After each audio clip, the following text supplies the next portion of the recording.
Roundup still the safest by mile at this stage.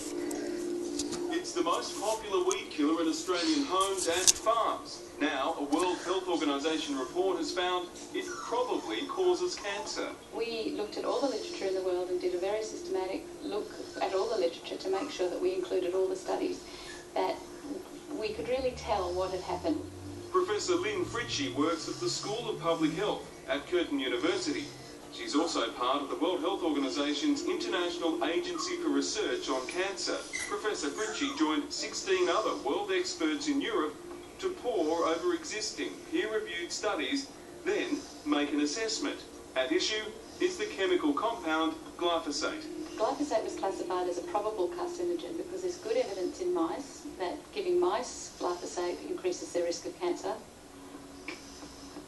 Glyphosate was invented over 40 years ago by chemical giant Monsanto, who today rubbished the findings of the IARC report. There is no new data here. The limited data that IARC looked at has been reviewed by other scientists and regulatory agencies. Monsanto won infamy as the manufacturer of Agent Orange in the 1960s, the defoliant used in Vietnam by the US Army that left thousands with long-term health problems. Today, the company said the claim that its weed killer and herbicide can cause non-Hodgkin lymphoma was irresponsible and disproven by government regulators across the world. Most recently, the German government did this for the European Union in January of 2015, and they concluded that glyphosate does not pose a cancer risk to humans. The company has even posted its own interviews with farmers singing the praises of Roundup. Obviously, there's a Roundup point of view. We kill all the grasses, we kill all the broadleaf. It's fantastic.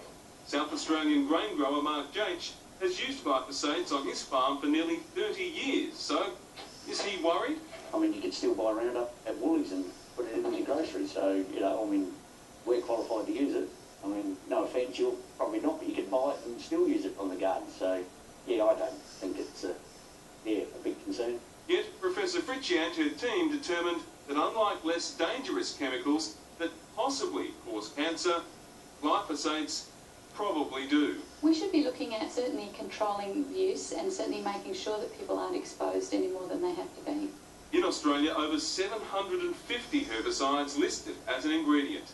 Since its release in the 1970s, Roundup has become the #1 weed killer in Australia's $1.5 billion herbicidal industry.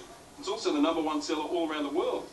What farmers and home gardeners everywhere want to know now is it safe to use? All the other data, comprehensive, independent scientific data, has proven these products are safe to be on the market.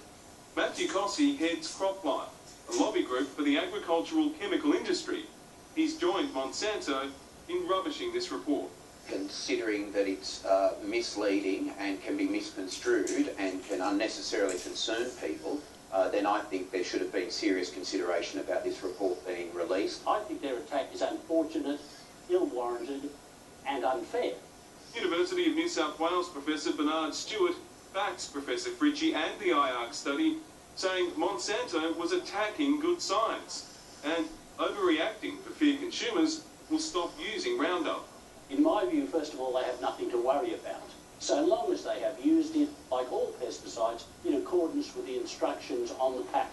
For her part, Professor Fritchie is standing by her study. I think the panel looked at the evidence that was there really well and came up with the only conclusion that was possible. If you don't drink or bathe in it, you're going to be fine. Monsanto say all labelled uses for glyphosate are safe for human health. You can find its statement and more on our website. There's nothing more frustrating on the